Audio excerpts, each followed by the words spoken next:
This is Apollo, who is a little bit of a sensitive dog. He's a bit of an unusual dog. He's not very treat motivated, which made this session a little bit of a challenge. This is the roadmap to success. This is a bully stick. He really seemed to enjoy the bully sticks. Yes. Okay, so we're going to kind of go over some of the things I'd like the guardians to do. I think, and the big thing they wanted to work on really is his attraction to the cat, which he really has a strong attraction to. When I was here, we didn't see that very much, and I think that indicates to me that it's really more of a leadership issue. How about you lay down and you can have that, buddy? So what we need the guardians to do is to achieve more of a leadership status, and we're going to accomplish that by doing a lot of different little things. One of the things we like to do is start incorporating rules, boundaries, and limits. One of the examples of the rules is the dogs should not be on this carpet here when the human is eating any food in the room. The rest of the time he can be here, that's fine. But when there's anybody with food, we're not going to allow that. Now, we're not going to try to train him as life happens. Can you sit for me, buddy? Sit. Good job. We're going to set him up for success by practicing this exercise individually. So maybe we get a piece of roast beef, we microwave it about 15 seconds, and we hand out plates to everyone. We sit here and we practice teaching him to stay off the carpet using the escalating consequences when we're not actually eating, so we can give him our undivided attention. All right, the escalating consequences. First thing we're going to do is we're going to hiss. Second thing we're going to do is stand up. Hey, buddy. Third thing we're going to do is stand up abruptly and turn to face it. Remember, our authority goes whichever direction our belly button is facing. And we're going to keep pivoting and keep him in front of us until he's stationary. Stand, sit, lie down. Or if he leaves the room completely, then we can go back to whatever it was we were doing. The third consequence is we're going to march directly at him until he turns sideways, unless he's in a designated no dog zone, like right here. So in that case, we would march towards him, sit, until as soon as he crossed the line, we would stop. Then we go down to the second consequence, we pivot and wait for him to be stationary, or stand, sit, or lie down. And then we can take a step backwards or lay down.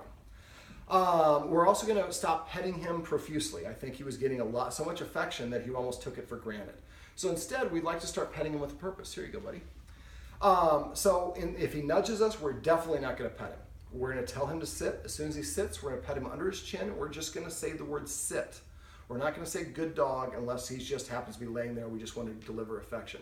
We're conditioning him. We want to repeat just the command word. Sit, come, lie down. Come would be a big one because he is a door dasher. And so every time he comes to any of the humans, we want to pet him and just say the word come. So we want him to think, man, every time I come to them, it's something good is happening. We're going to practice cleaning the area around the door by having our roommates and our friends play the part of a guest, texting us ahead of time, and then they're going to knock on the door and give us an opportunity to go practice answering the door.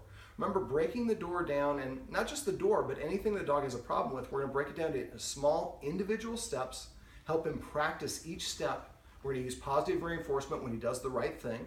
And once he's got it down on autopilot, then we go to the next step. And eventually we'll be able to combine all the steps together and the dog understands the behavior that is expected for that particular activity, such as answering the door, eating dinner, getting ready for a walk.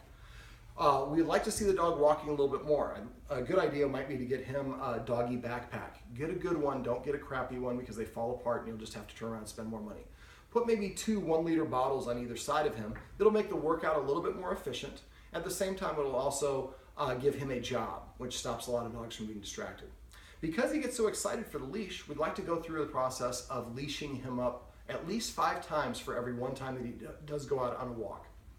Now for the leashing process, we're going to walk towards the leash. As soon as he walks in front of us, we're going to stop, turn around, and go sit down. We're not going to chastise him, but we're going to use basically a negative reinforcer. We're going to walk away from him. As soon as he's calmed down, we'll go back walking towards where the leash is. We got another problem? Okay, we're going to walk excuse me, towards where the leash is. And it's until we can get to the point where we walk all the way to where the leash is with him staying behind us. The next step is reaching for, is reaching for the leash. As soon as he starts getting excited, we're going to stop. And we're going to go back to sitting down, wait for him to settle down, and then repeat that process. Eventually, we're going to get to the point where every time we pull out the leash, he's just like, oh, it's another drill. We're going to do this for anything he gets excited about. And the more we can recreate it, the more that he's going to be able to keep himself in a calm, centered, and balanced state of mind. We would like to avoid petting him when he's nervous, anxious, fearful, or excited. A lot of people confuse excited for happy. When we come home from work, if he's all excited and bouncing around and we pet him, we're nurturing that unbalanced state of mind. So instead, we're going to wait for him to settle down. If we reach for him and he starts getting excited, we pull our arm back and just continue on our way. Eventually, we'll be able to reach over and pet him. Whenever we pet him, we prefer to try to pet him under his chin, so we achieve this sort of body mechanic with the nose in the air, because that means the dog feels good about what he's doing. Anytime he puts his paw on top of us when we're petting him, we're going to immediately stop petting him. That's the consequence for that. We're going to add structure to mealtime. We're going to have the human eat first, and then the dog is going to eat after the human does, only with the permission, which is the command word of now a feast. Any remaining food that's left in the bowl after he walks away, we're going to pick up and dump out of the bowl and put the empty bowl back down. It's important to put the empty bowl back down. Let me see. For the escalating consequences, I don't think I went through the fourth one, or the third and fourth one, which the third one is to march directly at the dog until he turns sideways, unless he's inside a boundary, like in this area when somebody has food. In that case, we walk through him and keep bumping into him if we need to, till he gets across the line, then we stop and go back to the second consequence. Let me see, the fourth consequence would be to put him on a leash timeout. We're going to step on the leash about 3 feet away from his head, give him just enough room to stand or sit. As soon as he sits down, we're not going to tell him to, but as soon as he sits down, we're going to slide that foot towards him to take the tension off the leash. As soon as he lays down, again, we're not going to tell him to do that either, then he's nice and calm, we take our foot off the leash. And now if he lays down and he's still full of juice, wait for him to settle down. And as soon as he's nice and relaxed, then we take our foot off the leash, he's now free to walk around. We're not going to tell him he can, but as soon as he does, he's going to walk up and he's going to be dragging the leash. Now, he shouldn't drag the leash unsupervised because it could be dangerous. But if a couple minutes later he does the wrong thing again, we can step on the leash and reapply the consequence. If a couple minutes later he's being good, we take the leash off. It's not quid pro quo. And the message is, as soon as you return to a calm, balanced state of mind, freedom is restored. Let me see. On walks, we're going to use the 3 rules for a structured walk. Now, this is not everyday walk. This is just to help the dog start having a little bit more respect for the humans as authority figures. So we're going to keep him next to us. We're going to keep our arm going straight down with a short leash, not tense, but short. And we're not going to put any tension on the line. If you're pulling back or you're muscling up, you're putting tension on the line. We're going to keep the leash nice and relaxed. If he starts to move in front of us, his shoulder should be aligned with the human's hip. Before he starts to get too far in front, we're going to do a quick, sudden tug upward and then immediately relax our line. We don't want to have tension on the leash. And then we're not going to allow him to stop and sniff. He can sniff on the walk, but if he stops and we stop, then he controlled the walk. And we're finally not going to allow him to mark on walks, because that's a leadership quality, and really what he needs to do is identify as more as a follower. We would like to get him to the dog park. We don't have a fenced-in backyard here, and he doesn't get a lot of opportunities to run around off leash and really unleash himself. So we would like to start taking him to the dog park, avoiding little dogs, but maybe an off period at the dog park where there aren't going to be a lot of dogs there.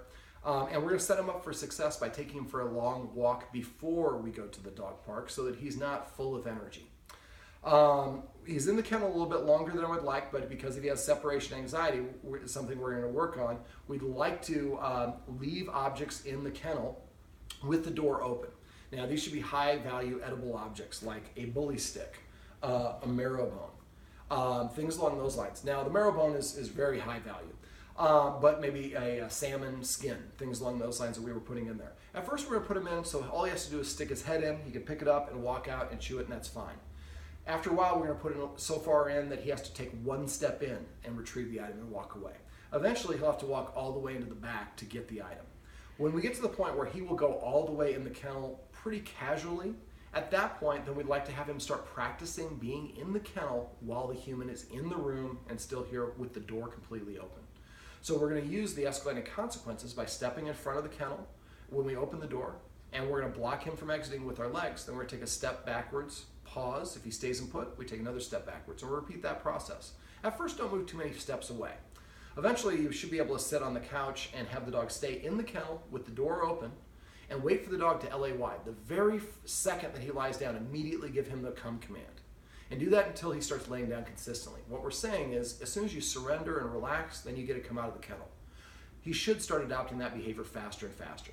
Once that's the case, then we're going to start asking him to stay in the kennel longer and longer each time. At first, just 5 seconds and 10 seconds, and and work ourselves up to the point where he will lie in there for a good 20, 30 minutes, completely relaxed, not breathing heavy, not licking his lips, and we want to create a positive association. The marrow bone is going to be the highest value thing for him to be in there. So that would be something when he's going all the way to the back, put it in there. We could actually, if we find a way to anchor it in there, maybe through the between the gap between the top and bottom of the kennel, maybe we could zip tie it or create some sort of a way to keep it in there so he can chew on it while he's in the kennel and can't leave the kennel. But we want to make sure the kennel is a positive association for him. Am I leaving anything else out? I'm probably leaving a lot out. Anything you guys can think of? I think, well, the furniture. So we're going to enforce rules consistently. Remember, we need to correct or reward the dog within 3 seconds for him to make the connection consistently. And so use the couch, no furniture for 30 days would be one rule. Not being allowed to be within a human who's eating within about 7 to 10 feet, really, or just on this carpet would be another rule. And look for ways to delay gratification. If he wants something, make him sit, make him lay down, make him do something to earn it, make him wait a second before he earns it. And because he's a little insecure, a good thing to do would maybe try to teach him some new dog tricks. Go to YouTube. There's a lot of great people there. You probably have already done that. But teach him to shake, teach him to roll over. One of the great ones is to teach him to balance the treat on his nose. Those sort of things require skill and control. Control, not skill. Both of them. And then the more of that he does, he will respect you a little bit more as an authority figure. And it also helps build up his self-esteem and his self-control. For the walks, I don't think I mentioned in this version of the video because we had to film this one twice. We want to get him a doggy backpack and put like 1 liter bottles of water in each one, gives him a job, and also makes the walk a little bit more efficient. And it's going to help him out with that. The cat. We're also, I almost forgot the cat. The cat's the most important thing. We want to have him practice being in the room with the cat. Now, to make sure that everyone's safe, we're going to have him on a leash like this. And we're going to provide him with a marrow bone, a bully stick, like this, or the salmon skin, or something that's ingestible, but it's going to take him a little bit of time to go through. A Kong filled with peanut butter would be another good one. And we want to have him practice being in the room with the cat. Now, we want to keep the cat from moving around. The more the cat moves around, the more attractive it's going to be for him. He's snoozing. And we want to practice that. Now, if we have to, we want to tether him to the couch or something to make sure that he can't get to the cat. One of the things we can do is wrap it around our belt and sit down in this chair here and have the cat across the way. If he does lunge, he's going to pull the person up, but they should be able to stop him from getting to the cat, and we're going to let the cat run away. But ideally, the more time that he spends in the room with the cat while he has these high-value items, that positive association is going to be a nice way to help him feel good about the cat. And when we're doing that exercise, as soon as the cat goes away, the items should go away as well. So it's simultaneous. And one of the things we did talk about is possibly putting the cat in the kennel so he could be in there. But I think that he did so well, I'd rather have him out and just on a leash. Make sure we do not have tension on a leash while we're doing this. And we don't want to use a lot of leash corrections for this. We just want him to learn to develop self-control and be in the room with the cat without trying to kill and chase the cat. So basically, a lot of these things are listed on my website. So if you don't remember how to do some of these things, go to doggoneproblems.com. At the top, there's a section that's called Dog Training Tips. If you click that on the right side of the page, well, this side for me, that side for you guys, there's a search bar. Search door exercise, and it'll have a bunch of examples of the door exercise. Search escalating consequences, feeding ritual, structured walk. Those are some of the key terms that should be in the title of those videos, and they'll help you out. Well, my buddy Apollo here he's crashed. It's the end of the session, so I need to go home and let my dogs run with the big dogs. So we're going to sign it off here. Remember, everything you do trains your dog. Only sometimes you mean it.